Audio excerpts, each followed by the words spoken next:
It takes priesthood for you to enter into the revelation of whom you are supposed to be. No matter the book. If you read Brian Tracy, tell me 17 books I need to read so that I can discover myself. I want to discover myself, brother. Tell me 17 books I need to read. Bro, go and pray first. What you will discover at best is a miniature of who you will be. The weakest part of you is the one that you will discover. The one that can't stand the demon in the night. The one that can't stand it. The one that can't resist sin. You will use book and knowledge, fill your head. When a woman passes like this, you fall like a babu. You will just, with all the knowledge that professors have, why are they following small girls in campus? 60-something-year-old men, professors, several degrees, they are following. They can't control themselves with their knowledge. It means they are actually weak and babies. Small girls, 22 years, 21 years, they will come and rub your hair and say, Prof. Small girl. I want to ask, is that man an elder? He is a babe. A 70-year-old child. Are you seeing it? If you like, don't give yourself to priesthood. You can make money and squander it. You can make it and Satan will collect it like heavily. I've told you people story here of a businessman that is in Lagos. When he started doing well, one day they had a meeting. Not Satan, a group of occultic people had a meeting. The guy saw himself in the vision where he was unlocking his business, some things. A group of people gathered. They were like 4 men, beat him, collected the key. I hope you know that key is what you use for business. Collected the key from him, went to the top of a building and hung it there. The guy can't climb there. That's how his business started going down. He applied all the strategy he knows. The things that should work is not working. My friend, come, let's pray together. Stop looking for business contacts. What you need is a contact of 7 angels.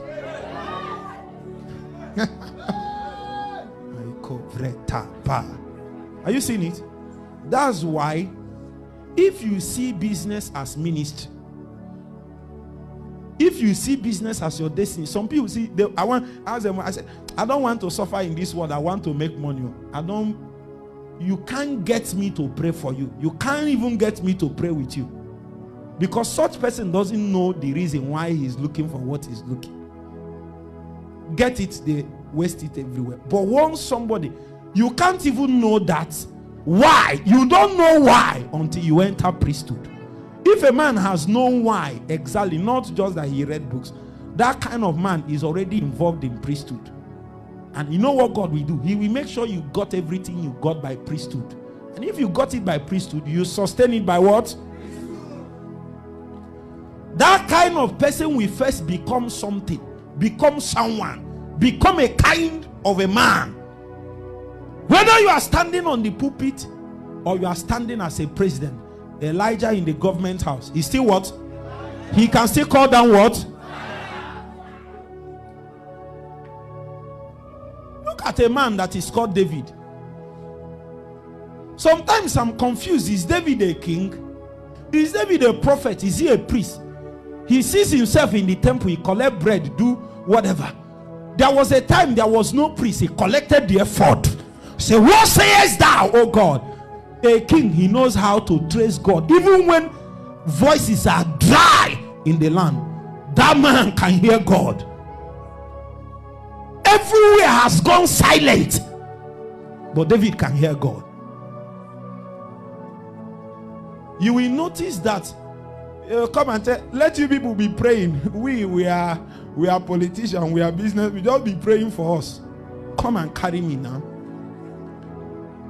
Once I hear that thing from, even if I wanted to pray before, I will not try it. If I do it, God will not be happy with me, because that is the exact thing that was wrong with the last generation. that's the exact thing we have practiced, and we have not been able to raise. We are sending civilians to the war front. Pastors will go become occultists before they are coming back. Why?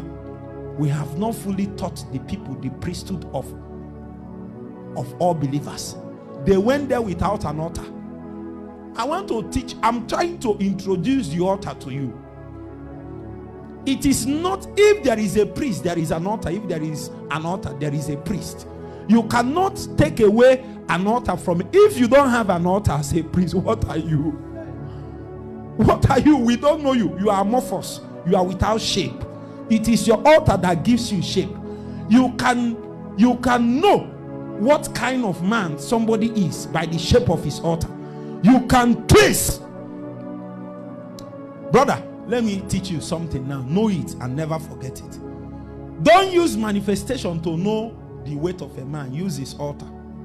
No matter what you do, I'm not moved.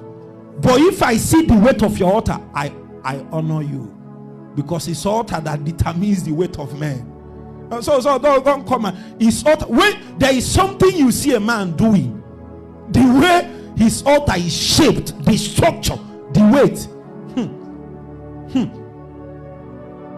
such a man is not a normal man. That is really the strength of a man. God can't do anything.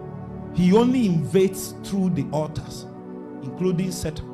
That's the way they operate. Are you getting the point now?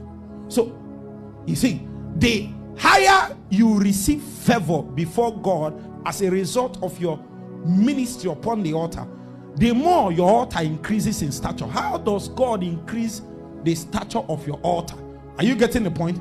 He brings a lot of auxiliary ministries around your altar, causing several other ranking beings, men or not, to become participants of the project that is going on your altar. Suddenly you will notice that what is happening in your altar have the ability to affect many more people than you think. When you pray, when I stand and pray, 100 million people will start praying. They will not know why they are moved to pray. Are you getting the point?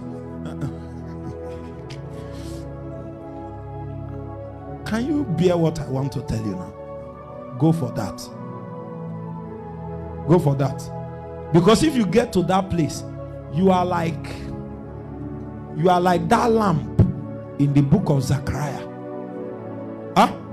The destiny of a whole territory depends on the burning of that lamp. It is with that lamp that the whole land is seen. Anything happens to that land, if oil dries up, you will notice that several people will start dropping in their hunger. Start dropping in their... They don't even know that they are being lit up by what is happening in another man's life. The whole of heaven will insist that your hunger remains constant. That's why you need to cry. Make me ever consider. The reason I want to teach you this is the day you stop, your family will go down. It is by you that your family is seen.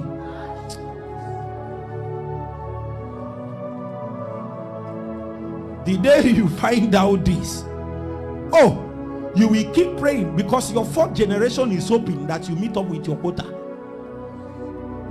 Your fourth generation, they are yet unborn. They are hoping that you will meet up with your quota.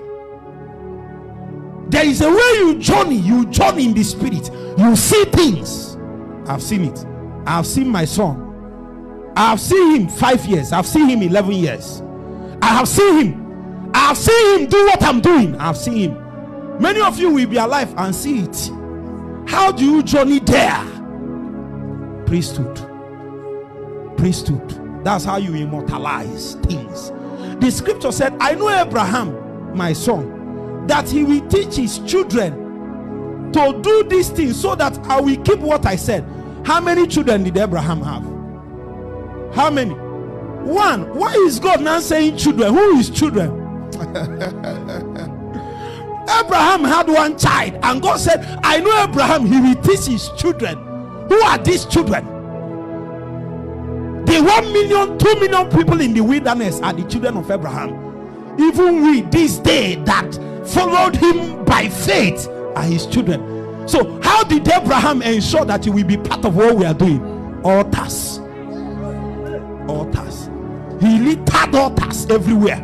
So that even when Jacob wanted to escape, one day he crossed the river he was going. He said, let me sleep. When he laid his head upon a stone, suddenly the heaven opened. That was the stone that his grandfather laid down and said, if my son is escaping, Lord, put this thing as a stumbling block. On the skivros.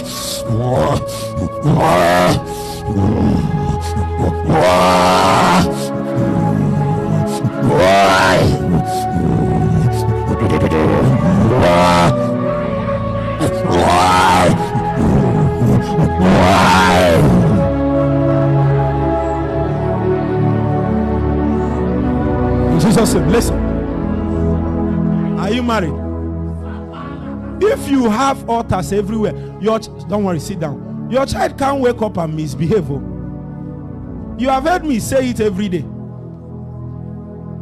When I was in DMGS, by the time I became a senior, by 7 p.m., some of my classmates, some of you that have lived around Onitsha know how, you know Onitsha.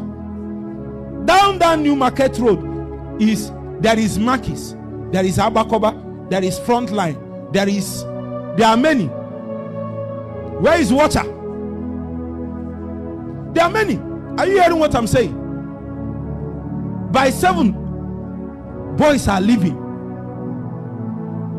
I don't know the hand that held me there. If I have left and touched a woman, I can't be in my calling. There are some callings you can't carry if you don't preserve your vessel. Petas. There is a power that holds a man. That's why if you're a woman, you have to know how to hold your children. It doesn't matter if you go to Canada and everybody is joining LGBTQ. There is a fire burning in you. Oh, UK can't collect your fire. So after me, Lord, take me too deep.